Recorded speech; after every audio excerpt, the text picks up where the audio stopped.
Thank you very much. Good morning. And after we've done through the protocol part of the conference, I'm hoping to bring a little bit of a more critical viewpoint on a topic which is arguably the most significant in terms of media futures.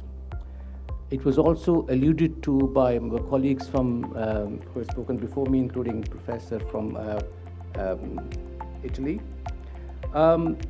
My take is slightly different, not to say provocative, and that's deliberate because I want to encourage people to think about AI from a different perspective, not the dominant perspective.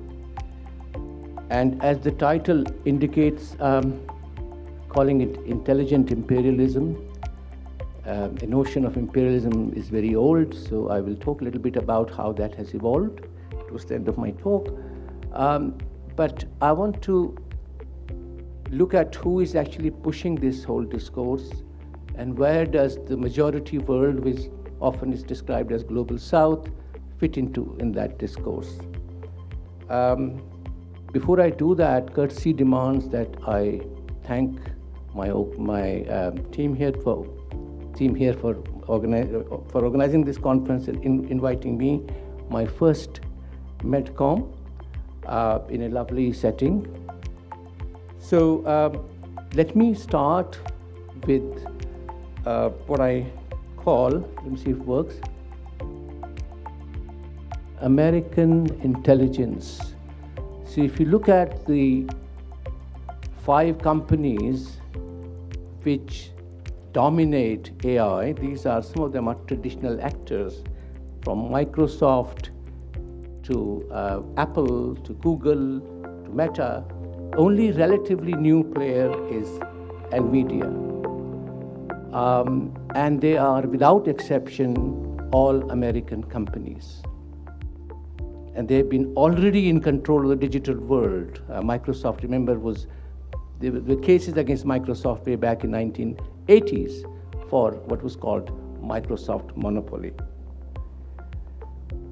Just to get a sense of how important these companies are, one has to just look at the latest in this world of digital and AI domination. NVIDIA's market value in October last year was $5 trillion, which is only slightly lower than the GDP of Germany, Europe's most important economy. And if you think of what German industrial structure is based on, how diverse, how sophisticated, how many layers of production. And here you have a company whose market value is almost as much as the most important economy in Europe, indeed globally. Now that raises some interesting question about the power these slightly, in this case, new companies have discourse power over technology, over the different aspects that AI is already made regular, whether it's journalism or politics or warfare. As we speak, bombs are being dropped in Iran, and AI is very integral to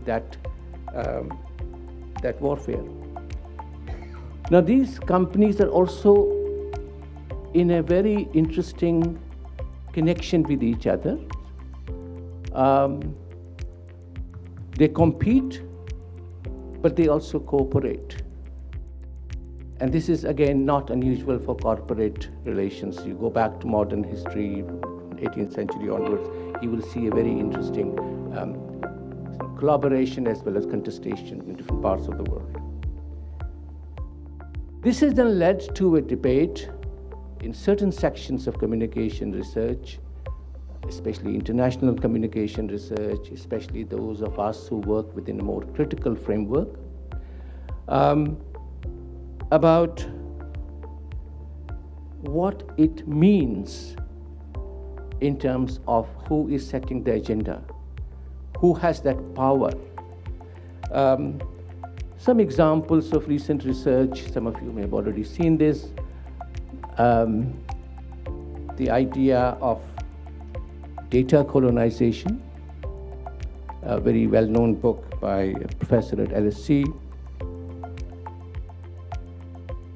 or about platform imperialism. It was mentioned earlier about platforms and how important they are, but actually who controls those platforms, that's also very important, often not discussed to the extent that should be.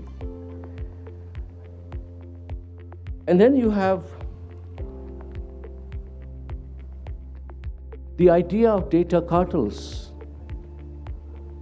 which takes you back to the 19th century with people with knowledge of the international communication, how it was set up in the 19th century, would be reminded of news cartels. The global news was distributed among 3 European news agencies: Reuters, Wolf, and Havas, a French, German, and British news agency. And today, in 2026, Reuters remains one of the most important news providers internationally. So, some scholars are talking about a new kind of cartel, because in the leading up to the 20th, much of the world news. Can I request you to please, excuse me, my friend, can you please be quiet? It's impolite.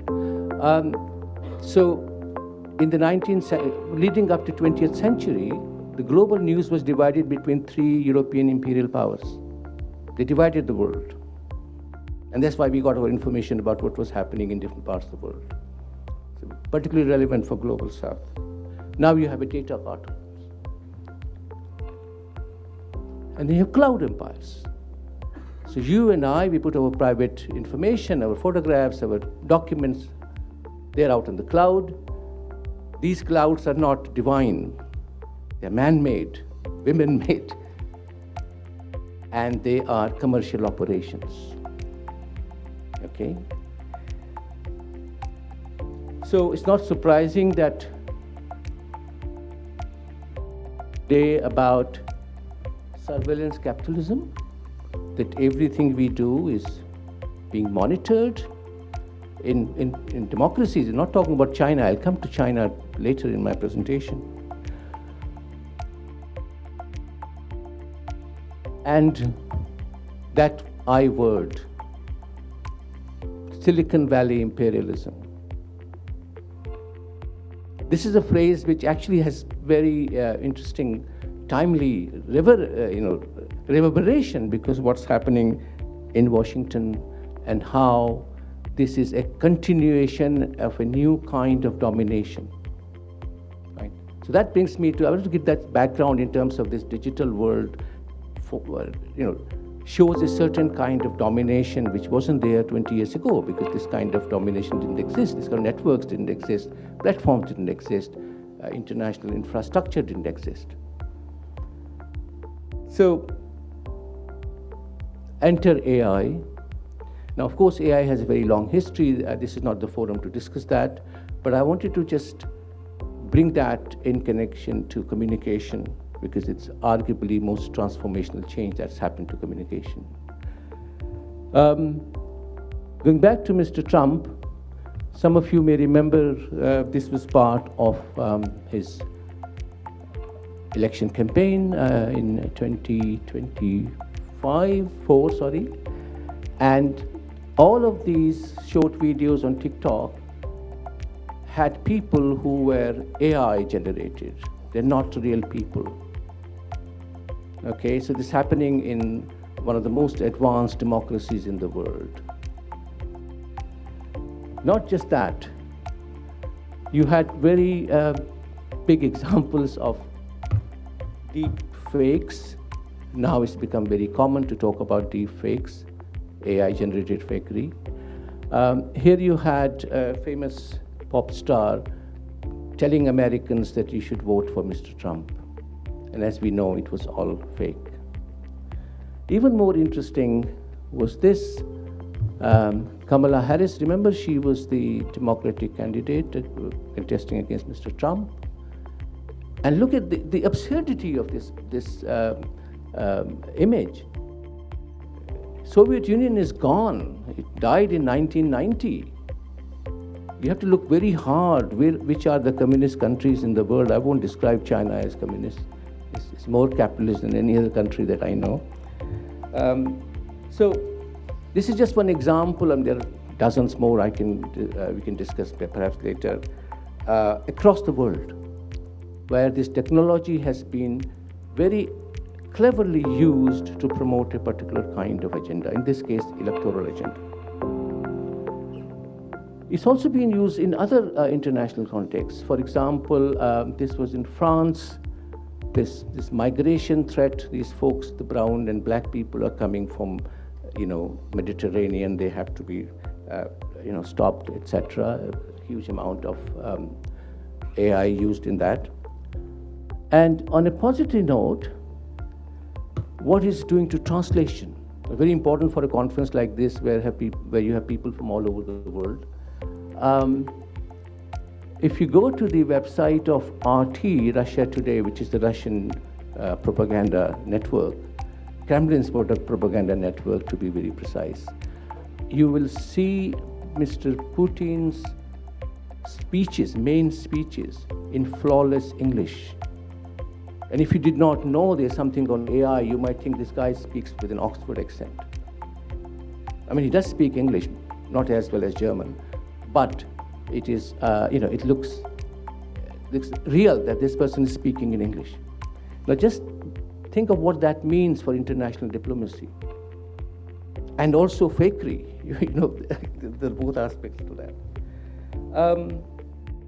I know a lot of people in this conference have backgrounds in journalism, and we'll be talking about that in coming sessions and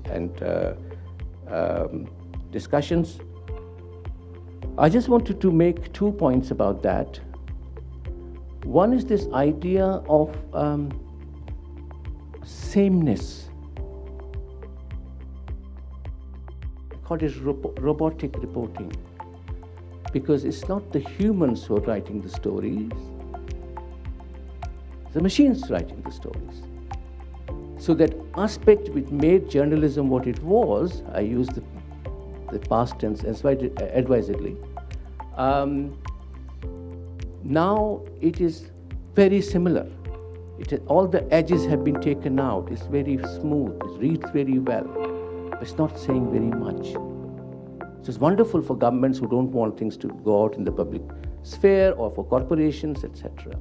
And this whole human element which makes journalism distinct from conversation, the research, the background. That is not to say that what it also offers is extraordinary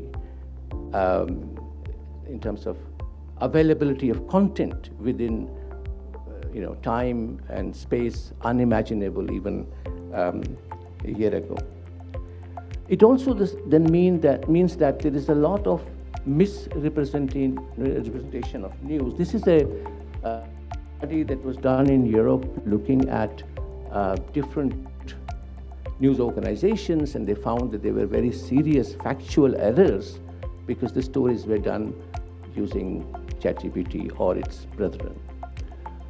This is just one example of many, and as those of you who teach journalism or communication more broadly, you have come across in the way you assess essays or presentations, etc. I teach in Hong Kong, where at master's level, most of our students from mainland China, and they would do a fantastic presentation, and if you ask them what that word on their slide means, they will not be sure what it exactly means, right? Which is a sad commentary on intellectual growth. So journalism is one domain where it has made a huge impact.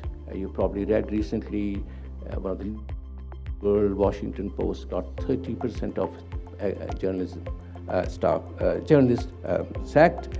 At the same time, New York Times, a newspaper with only journalism at its core, has actually got more people on its journalistic department. Let me move to another area which is again very relevant for AI, and I alluded to earlier in relation to what's happening in the Middle East. How AI is transforming warfare. We saw that in all its complexity in the Ukraine-Russia conflict, and we've seen it the next stage now in the Middle East. And then there's a whole debate about cyber warfare.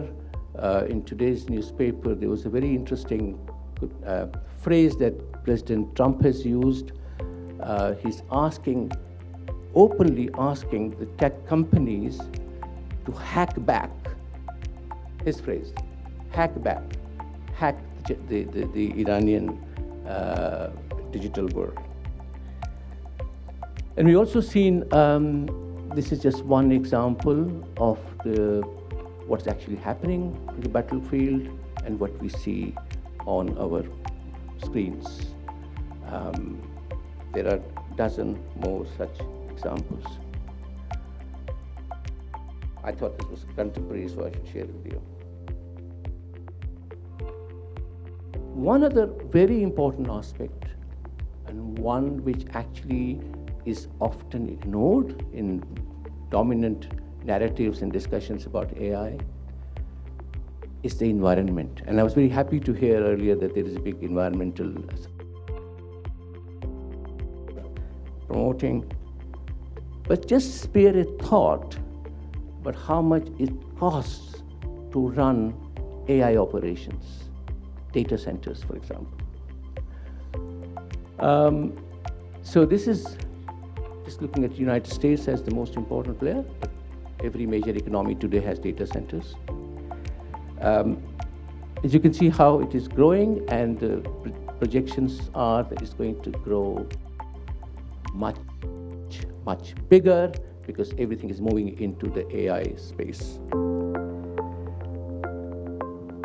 If you look at a broader global picture, you see a very interesting, so US, China, rest of the world, but the growth is steady. And when Mr. Trump talks about Greenland, he's not really talking about the scenery there,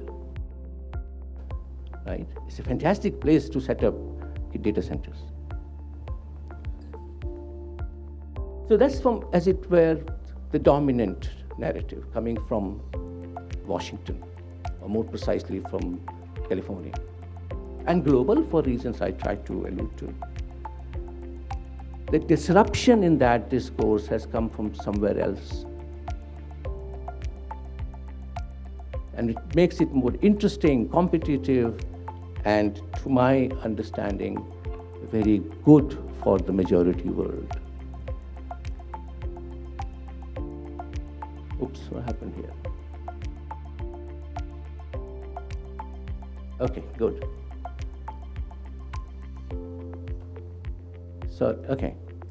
So the idea of affordable AI. Remember, apart from the United States, China, and maybe a few other players, much of the world has not much of an option. They're just following what has been given to them. Okay? It's happened with digital technology also. Go back satellites, go back, news agencies, cables, etc. So you have this so-called DeepSeek moment. Remember, just to kind of remind younger people in the audience, and older too, that ChatGPT only arrived in November 2022. And just see how much has it taken over around the world. Not just conversation, but the whole aspects of communication, including warfare. In July 2023, China launched. It was a kind of alarm bell started ringing that here you've got somebody producing stuff with a pedigree, if you like, of very sophisticated digital achievements. You might remember this very viral tweet about the cost of what DeepSeek will mean. So we talk about billions in terms of Microsoft, and we are really speaking of millions. Right? So if you're sitting in Kenya or Bangladesh or Peru, who are you going to go for? It's a very interesting geopolitical question in terms of why this is the new battlefield for ideas, for infrastructure.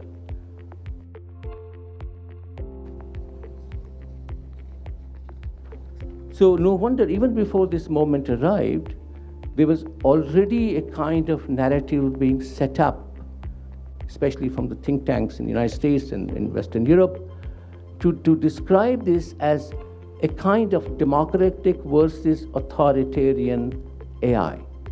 So democratic AI, meaning California AI, is going to promote freedom.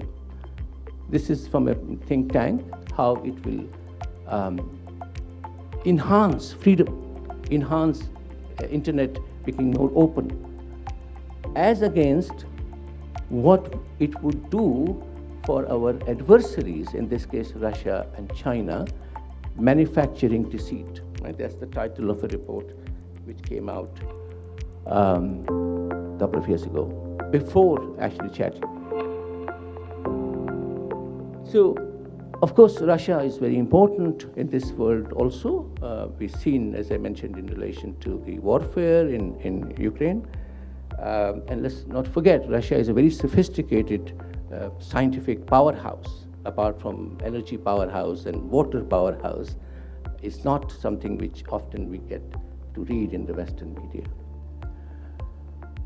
But it's China which is really the major challenge to this, the imperial version of intelligent imperialism, if you like. China has lots of advantages, as we all know, including a very well-documented access to the raw materials, right? As you see on that chart. And therefore, the whole debate we've seen in the last 2-3 years about those chains, how do we break those chains? How do we depend less on China? The idea of decoupling. And they said decoupling is not possible, so we've got to work with China. China is too important to be decoupled with. In fact, European Union defined China as a systemic rival. It's their official term, not mine. But there is a very big environmental cost. So when you are doing this kind of data mining and the material you need for that, the environmental cost is phenomenal. And apart from a few environmentalists or people who work in that arena, it's something we don't talk about. Right? Because again, this is a way of how you legitimize, and that's why it's very intelligent. Yeah. So there's no question or questions about more critical aspects. Who owns it? Whose agenda is promoting? What's happening to the environment, etc. So what you have now is a kind of race. And there are two major players. Of course, I'm simplifying. Germans in the audience, or French in the audience, or Brits in the audience might not like that. Even Indians may not like it. But the reality is, and data is publicly available, that the US is setting the scene and China is the main challenger, as has been the case with many other fields, including whole digital world. China is the only country apart from the United States which has its own internet, its own platforms. So when you go to China, you realize lots of things don't work. So you have to have arrangements. So I've just really touched the surface of some of the issues which I think are very important. And there'll be time and space in the next 2 days to discuss them. I'm very happy to converse. Let me, sorry, I didn't put this. Yeah, that's the other contradiction. And that might explain what's happening in Iran, or what happened in Venezuela, what might happen in Cuba. The US defense budget is now $1 trillion. And the interest that it pays to the is astonishingly high. I'm much older than many people in this room. I don't remember any other country to have debt of that magnitude. And I still feel it's all safe. Nothing's going to happen to us. We can go to a McDonald's, we can watch Hollywood, everything is good. But it's a fundamental issue about sustainability. So let me just finalize. Imperialism is one of the most misused terms, right? And we use it glibly. And I thought I'll just very briefly talk about how it has evolved, very, very briefly, and end with that notion to kind of think about imperialism perhaps in a different light. So you have the kind of classical version of it. I'll be careful because I have a Roman colleague here, and Roman Empire, they set the standards for a millennia, right? I've yet to meet an Italian who says, "Oh, we are civilized people." Americans say it all the time. Yeah? This interesting difference. And that's just one classical imperialism. The Iranians were arguably even more advanced, and the Chinese and the Indians, and I could go on. Then you have another intellectual imperialism, which is associated with modern colonization. So if you think of what we study, what are the textbooks that young people read around the world in our field? Who sets the discourse? Who creates theories that we replicate and quote them unthinkingly around the world? So an intellectual discourse which is deeply rooted in imperial history. I've yet to meet a professor in Europe or America who is studying in our field and citing from sources in Indonesia or India or China or Africa. Right? They're examples. Theory is somewhere else. There was a whole discourse about what was called cultural imperialism, where education became very important. People like Herbert Schiller, some of you may know his work, they did astonishingly original research about it. This is way back in the 70s. And then media imperialism, more specific to media industries and media domination and how the news agendas are set, etc. My own modest contribution to that was something I call digital imperialism, in a book which is published 2 years ago. It's called Changing Geopolitics of Global Communication, where I talk about digital democracy versus digital imperialism. So the first part gets a lot of coverage, especially in liberal media, that if you can send an email or go on social media, you become democratic, and others argue actually that's not real, that's just virtual. And in the same tradition, I'm actually working on a longer paper with artificial imperialism as a title.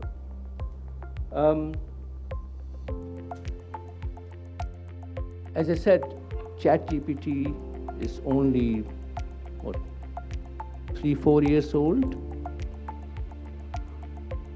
and it has already redefined communication, transformed communication in all its different aspects. As a professor, I deal with student work, and it reads so samey because most of it is written by machines. As president of an international communication association, we are struggling with how do we decide which abstract or which paper is good and which is not.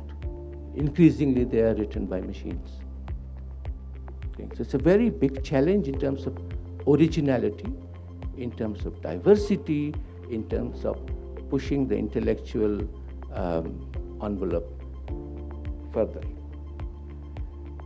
So for ChatGPT, I will end with this little very interesting, insightful, and insider's view by Karen Howe. Some of you may have read this book. If you haven't, I will recommend, because she wrote about what was happening within OpenAI. And on that note, I will stop. Thank you so much for giving me this opportunity, and very happy to converse about it over a cup of tea or coffee. Thank you so much.